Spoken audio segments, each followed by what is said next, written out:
नमस्ते विद्यार्थी मित्रांनो, मी Mangesh Jipkate, Shri Sai coaching classes Shirdi या माध्यमातून आपल्या संपर्कामध्ये आहे. आज आपण 10वी सायन्स 1 मधील सेकंड नंबरचा unit periodic classification of element बघणार आहे. आज आपला दुसरा पिरियड आहे. बघा, इथं आता आधी आपण न्यूलँड्स ऑक्टेव्ह बद्दल बघितलं. आता आपण ना what are the limitations of Newlands octave. न्यूलँडनी जो पिरियॉडिक टेबल दिला होता, तर त्याच्यामध्ये कोणत्या लिमिटेशन्स होत्या बघू आपण. आउट ऑफ 56 इलेमेंट त्यावेळेपर्यंत, ज्यावेळेस न्यूलँडनी टेबल दिला त्यावेळेपर्यंत 56 इलेमेंटचा शोध लागलेला होता. Out of 56 element known, this law was found to be applicable only up to calcium. म्हणजे कॅल्शियम पर्यंतच. आता हा जो टेबल आहे ते इथं बघा, हायड्रोजन पासून ते कॅल्शियम पर्यंतच, इथपर्यंतच, कॅल्शियम पर्यंतच. तर this law was found to be applicable only up to the calcium. Calcium पर्यंतच तो टेबल जुळायचा, त्याच्या पुढे तो टेबल बरोबर जुळत नव्हता. यानंतर आता 56 इलेमेंटचा शोध लागलेला होता आणि 56 इथं जे आहेत ते कॉलम पण होते, बरोबर, बॉक्स पण होते. मग न्यूलँडने काय केलं बघा, in order to fit all the known element, सगळ्या एलिमेंटचा जो शोध लागलेला होता 56, त्याला इथं बसवण्यासाठी त्यांनी काय केलं, Newland place 2 element in the same position.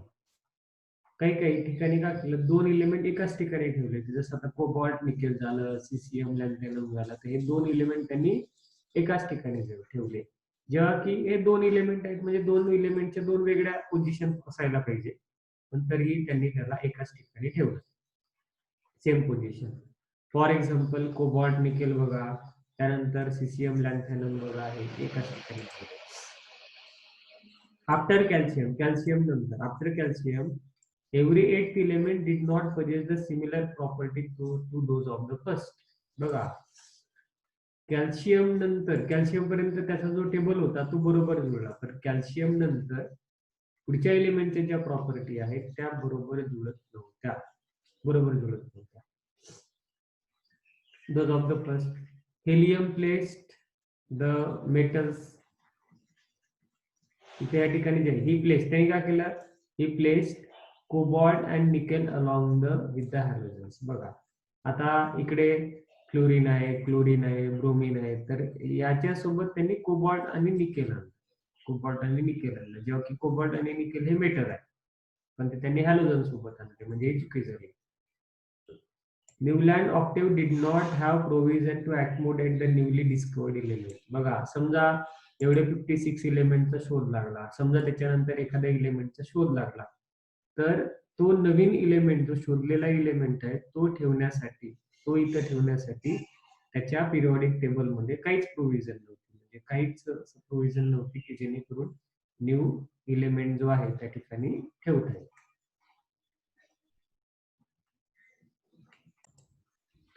त्यानंतर पुढचे जे सायंटिस्ट आले ते आले मेंडेलिव्स यांनी मात्र खूप महत्वाचा रूल अप्लाय केला. मेंडेलिव्स पिरियॉडिक टेबल खूप फॅमिलियर आहे. Write a short note on the Mendeleev's periodic law. बघा, आता त्याच्यामध्ये काय आहे, मेंडेलिव्स जे सायंटिस्ट होते त्यांनी ना केमिकल अँड फिजिकल प्रॉपर्टी दोन्हीचा रिलेट केलं. बघा, Mendeleev organise the periodic table on the basis of, कोणत्या बेसिसवर त्यांनी रिलेट केलं, ते chemical and physical properties of the element, दोन्ही प्रॉपर्टीज त्यांनी कन्सिडर केल्या.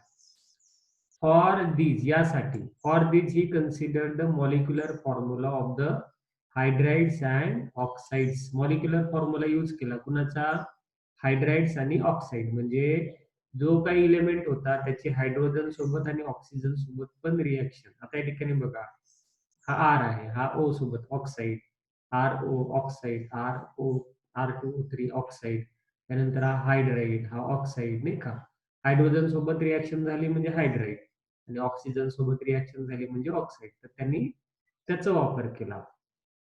ह्या हायड्राइड्स अँड ऑक्साइड्स ह्या केमिकल प्रॉपर्टी, परत melting point, boiling point, physical property, त्याच्यानंतर density, physical property of the element and their hydrides and oxides. मग त्यांनी दोन्ही प्रॉपर्टी कन्सिडर केला, केमिकल प्रॉपर्टी पण आणि फिजिकल प्रॉपर्टी पण.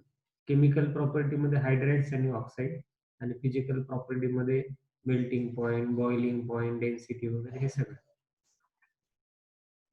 Then he arranged 63 elements known at that time. मग तेव्हापर्यंत 63 एलिमेंटचा शोध लागलेला होता.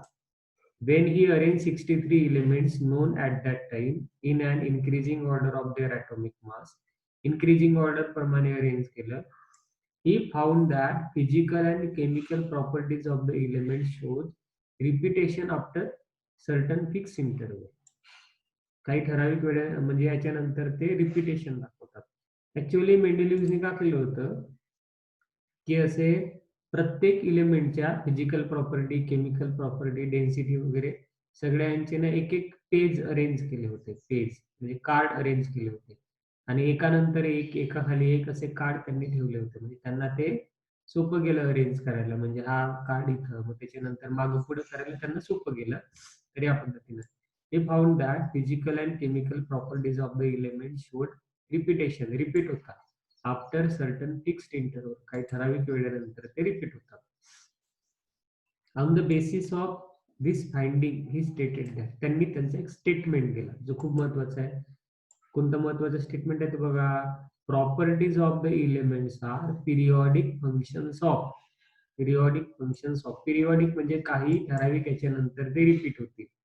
Properties of the elements are periodic functions of, कुणाची periodic function of their atomic mass, atomic mass. सांगता येईल सगळा. Properties of the elements are, properties of the elements are periodic functions of atomic mass. atomic mass ते periodic function आहे. त्या ठिकाणी त्यांनी ते एलिमेंट सगळे अरेंज केलेले आहेत, त्याचा उल्लेख पण केलेला आहे बघा. त्यानंतर मेंडेलिव्हने पिरियॉडिक टेबल जो दिलेला होता त्याचे काही मेरिट्स होते. मेरिट्स बघू आपण.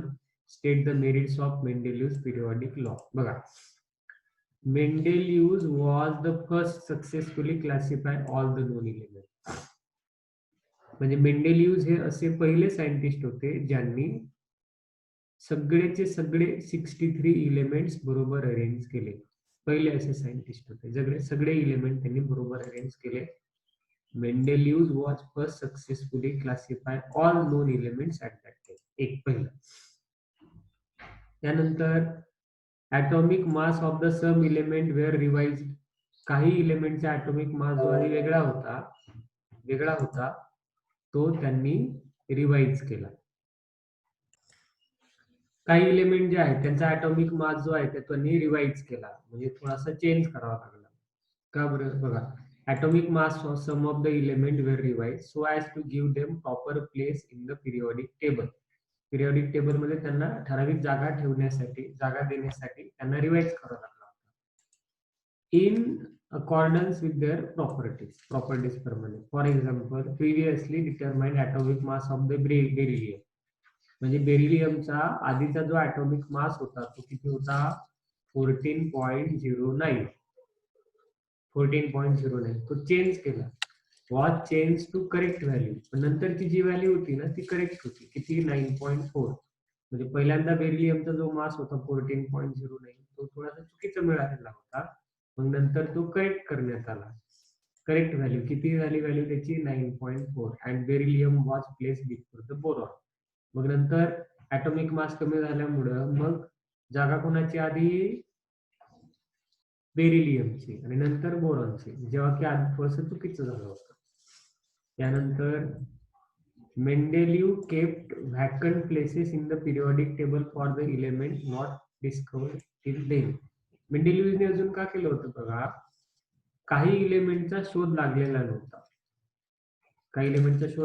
नव्हता, तर त्यांच्यासाठी त्यांनी काही जागा रिकाम्या ठेवल्या. Mendeleev kept vacant places in the periodic table for the element did not discovered till then. म्हणजे तेव्हापर्यंत त्याचा शोध लागलेला नव्हता, त्याच्या जागा त्या ठिकाणी काय होत्या? रिकाम्या होत्या. 3 of these unknown element, असे एलिमेंट 3 होते. 3 of these unknown element given the name इक्का बोरॉन. या ठिकाणी बघा, इथं वॅकंट प्लेस आहे, इथं 1, यानंतर इथं 2 आणि यानंतर इथे 3.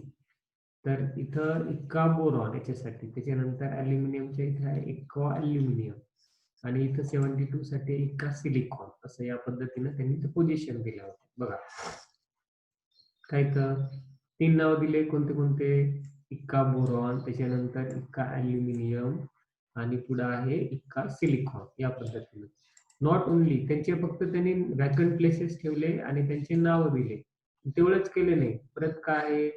Not only this but their properties were also predicted. त्यांच्या प्रॉपर्टीज पण आधी सांगून दिल्या. म्हणजे बघा इथं आता हा 44 नंबर आहे, तर हा इक्का बोरॉन. मग आता बघा त्याच्यावरती अल्युमिनियम आहे, त्याच्या लेफ्ट हँड साईडला कॅल्शियम आहे, राईट हँड साईडला टिटॅनियम आहे. तर या सगळ्यांच्या प्रॉपर्टीचा स्टडी करून इथं जो काही इक्का बोरॉन येणार आहे त्याच्या प्रॉपर्टी पण मेंडेलिव्हजने आधीच सांगून दिल्या. या पद्धतीने प्रॉपर्टी त्यांनी आधीच सांगून दिल्या. नॉट ओनली दोस्त त्यांचे नावं नाही, but their properties were also predicted. त्यांच्या प्रॉपर्टीज पण त्यांनी सांगितल्या. Later on these elements were discovered and named as a. नंतर मग ते काही दिवसांनी ते इलेमेंट शोधल्या गेले, त्यांचे ते शोधल्या गेले ते इलेमेंट ॲज अ स्कॅन्डियम, त्याच्यानंतर गॅलियम आणि जर्मेनियम, हे 3 एलिमेंट शोधल्या गेले respectively. The properties of these element match well with those predicted by the Mendeleev. आता ते इलेमेंटचा शोध लागलेला नव्हता, त्यावेळेस मेंडेलिव्हजने त्यांच्या प्रॉपर्टीज प्रेडिक्ट केल्या, आणि नंतर ऍक्च्युअली त्या इलेमेंटचा शोध लागला. शोध लागल्यानंतर त्याच्या प्रॉपर्टीज, तर असं झालं की मेंडेलिव्हजने प्रेडिक्ट केलेल्या प्रॉपर्टीज आणि ऍक्च्युअली मिळालेल्या प्रॉपर्टीज मग सारख्या झाल्या. The properties this element match झाल्या, सारख्या झाल्या. त्यानंतर there was no place reserved for the noble gases. तर तेव्हापर्यंत नोबल गॅसेसचा शोध लागलेलाच नव्हता तेव्हापर्यंत, ज्यावेळेस मेंडेलिव्हजने पिरियॉडिक टेबल तयार केला त्यावेळेस. However, when noble gas such as helium, neon, argon were discovered, नंतर नोबल गॅसचा शोध लागला. कोणते कोणते नोबल गॅस होते बघा? हेलियम, निऑन आणि आर्गॉन यांचा शोध लागला, डिस्कवर झाले. मेंडेलिव्ह क्रिएटेड झिरो ग्रुप. त्यांच्यासाठी मेंडेलिव्हजने एक ग्रुप तयार केला, त्याला त्यांनी नाव दिलं zero group. Without disturbing the original periodic table. म्हणजे त्यांनी जो पिरियॉडिक टेबल तयार केलेला होता तो त्याच्यामध्ये काहीच बदल करावा लागला नाही, म्हणजे त्याच्यामध्ये काहीच चेंज करावा लागला नाही. Without disturbing the original periodic table. म्हणजे जे नोबल गॅसेसचा शोध लागला त्यावेळेस त्यांना काहीच काही बदल करावा लागला नाही, फक्त एक झिरो ग्रुप त्यांना नवीन ऍड करावा लागला. आता हे झाले मेरिट. पण याच्या व्यतिरिक्त मेंडेलिव्हच्या पिरियॉडिक टेबल मध्ये थोडे डिमेरिट पण होते. आता बघू आपण demerits of the modern Mendeleev periodic table. बघा आता the whole number atomic mass of the element cobalt and nickel is the same. जर आपण त्यांची पूर्णांक संख्या घेतली तर ती ना सेमच येणार. आता कुणाकुणाची संख्या सारखी आली होती बघा? कोबाल्ट आणि निकेल. आता या ठिकाणी बघा कोबाल्ट आणि निकेल त्यांची जी संख्या आहे, कोबाल्ट 59, निकेल पण 59, तर ते एकाच ठिकाणी आले. पण ऍक्च्युअली प्रत्येकासाठी तर वेगळं वेगळं पाहिजे होतं, बरोबर? काय इथं कोबाल्ट आणि निकेल इज द सेम. आता प्रश्न असा येतो की दोघांचाही जर ॲटॉमिक मास नंबर सारखा आहे तर नेमका कुणाला आधी ठेवायचा आणि कुणाला नंतर ठेवायचा, बरोबर? Therefore there was an ambiguity. म्हणजे असा गोंधळ झाला. कसला गोंधळ झाला की नेमकं ठेवायचं कुणाला आधी ठेवायचं? Ambiguity regarding their sequence in the Mendeleev periodic table. कुणाला आधी ठेवायचं? कोबाल्टला आधी ठेवायचं की निकेलला आधी ठेवायचं? त्यानंतर आयसोटोप्स. आयसोटोप्स म्हणजे element having the same properties but different atomic mass number. Same atomic number but different atomic mass number. आता आयसोटोप जो होते त्यांच्या प्रॉपर्टीज तर सारख्या यायच्या, फिजिकल प्रॉपर्टीज, केमिकल प्रॉपर्टीज वगैरे. म्हणजे केमिकल प्रॉपर्टी सारख्या यायच्या, फिजिकल वर थोडासा बदल व्हायचा, प्रॉपर्टी सारख्या यायच्या, पण मग त्यांचा ॲटॉमिक मास नंबर डिफरंट यायचा. मग ॲटॉमिक मास नंबर जर डिफरंट आहे तर मग आपल्या नियमाप्रमाणे त्यांना वेगळ्या वेगळ्या ठिकाणी ठेवायला पाहिजे. मग वेगळ्या ठिकाणी ठेवलं तर मग प्रॉपर्टी तर सारखं येते ना, मग वेगळ्या ठिकाणी कसं ठेवायचं? ह्या अजून अडचण निर्माण झाली. Isotopes have the same chemical properties but different atomic mass. Atomic mass number वेगळा पण प्रॉपर्टीज सारख्या. Therefore, isotope could not be given the proper place in the Mendele's periodic table. त्याच्यामुळे आयसोटोपला प्रॉपर जागा मिळत नव्हती ठेवण्यासाठी या पद्धतीने. त्यानंतर when elements are arranged in the increasing order of atomic mass, the rise in the atomic mass does not appear to be uniform. म्हणजे जे वाढायचे तर ते प्रॉपर म्हणजे ठराविक संख्येनेच वाढतील असं नाहीये, त्याच्यामध्ये कमी जास्त प्रमाणात होत होतं atomic mass, बरोबर, appear to be uniform. It was not possible therefore to predict how many elements could be discovered between the two heavy elements. बघा आता या ठिकाणी दोन हेवी इलेमेंट आहेत, समजा आता हा आहे, तर या दोन हेवी इलेमेंटच्या मध्ये किती इलेमेंट आहेत किंवा किती असायला पाहिजे याच्याबद्दल काहीच प्रेडिक्ट करता येत नव्हतं की दोन याच्यामध्ये किती हेवी इलेमेंट्स आहेत. No fix position was given to the hydrogen. हायड्रोजनला त्यांच्या पिरियोडिक टेबल मध्ये प्रॉपर जागा देता येत नव्हती. कारण का होतं बघा, हायड्रोजन हा जो इलेमेंट आहे हा इकडे म्हणजे अल्कली मेटल सारख्या पण प्रॉपर्टी दाखवायचा आणि इकडे हॅलोजनच्या त्याच्यासारख्या पण प्रॉपर्टी दाखवायच्या. म्हणजे नेमकं हायड्रोजनला ठेवायचं कुठं, या अल्कली मेटल मध्ये ठेवायचं की हॅलोजन मध्ये ठेवायचं, तर हा प्रॉब्लेम त्यावेळेस मेंडेलिव्हजला आलेला होता. No fixed position was given to the hydrogen in Mendeleev's periodic table because it resemble like the alkali metal. Alkali मेटलच्या पण प्रॉपर्टी दाखवायचा तो ॲज वेल ॲज हॅलोजन म्हणजे ग्रुप 7 याच्यावरून प्रॉपर्टी दाखवायचा. बरं, आतापर्यंत आपण हा पार्ट बघितला. आता पुढच्या पिरियडला आपण मॉडर्न पिरियोडिक लॉ बघणार आहे, जो खूपच महत्वाचा आहे. बरं, सगळ्यांनी आता व्यवस्थित अभ्यास करायचा. आता आपला हा दुसरा जो पिरियड आहे तो पूर्ण झाला आहे.